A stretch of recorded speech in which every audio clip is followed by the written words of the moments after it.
mortal man was never the property of the arch deceivers.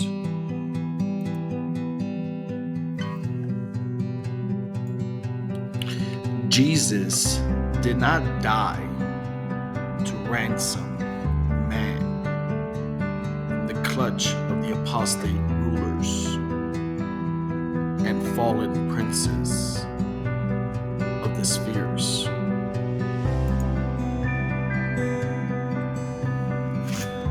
The Father in heaven never conceived of such crass injustice as damning a mortal soul because of the evil doing of his ancestors. Neither was the death of Jesus on the cross a sacrifice which consisted in an effort to pay God a debt which the race of mankind had come to owe him.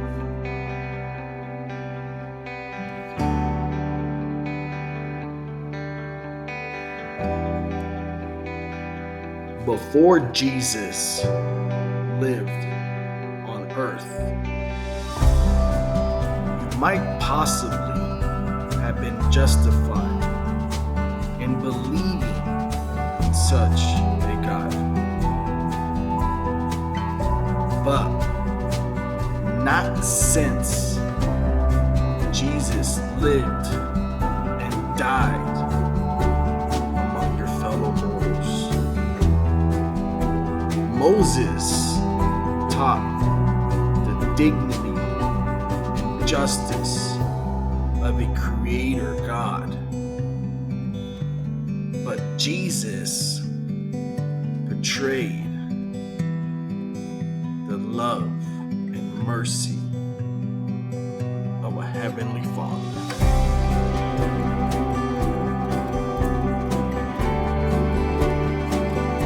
Even if God were the stern and regal monarch of a universe in which justice ruled supreme, he certainly would not be satisfied with the childish scheme of substituting an innocent sufferer for a guilty offender.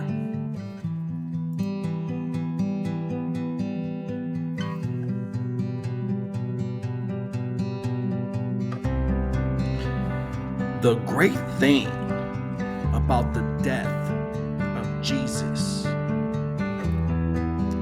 as it is related to the enrichment of human experience and the enlargement of the way of salvation,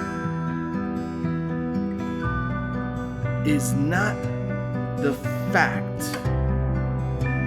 of his death, but rather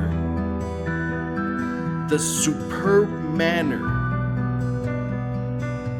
and the matchless spirit in which he met death.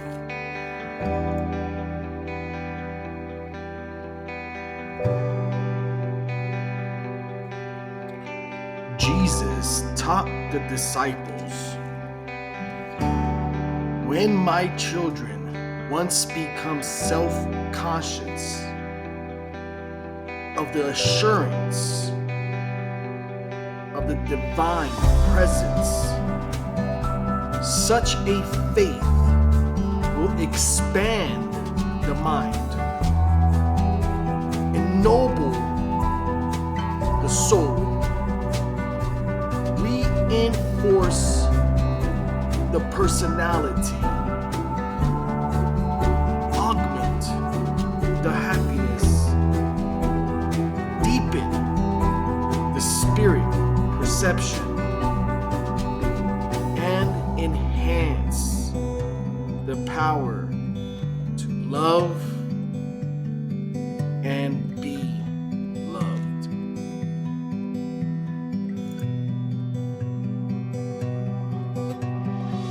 Teach all believers that those who enter the kingdom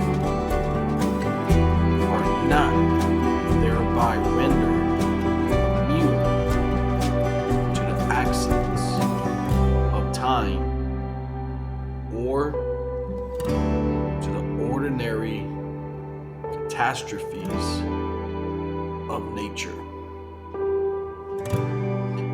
Believing the gospel will not prevent getting into trouble,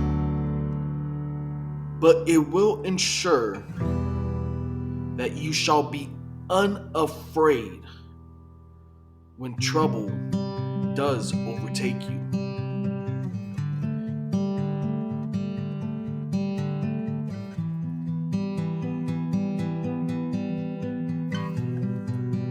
If you dare to believe in me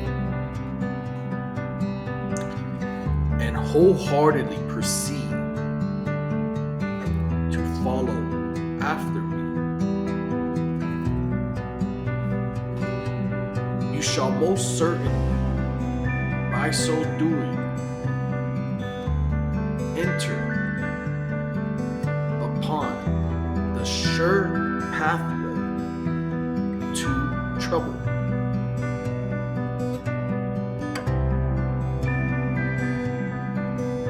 I do not promise to deliver you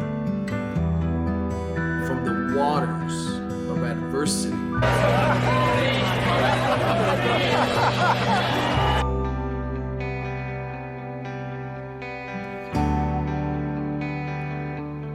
But I do promise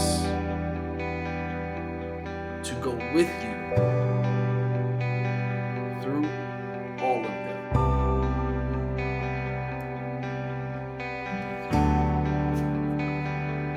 When thinking men and women look upon Jesus as he offers up his life on the cross, they will hardly again permit themselves to complain at even the severest hardships of life,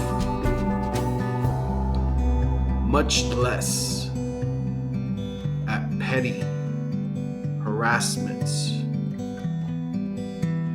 and their many purely fictitious grievances.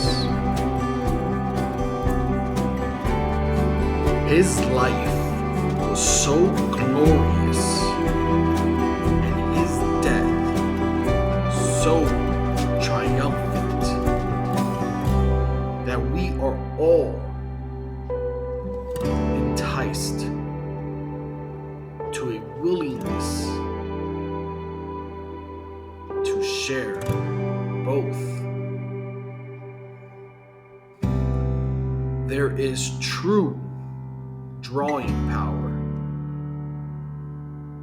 in the whole bestowal of Jesus. From the days of his youth to this overwhelming spectacle of his death on the cross.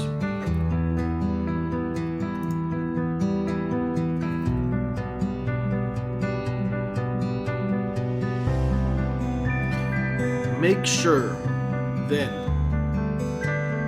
that when you view the cross as a revelation of God,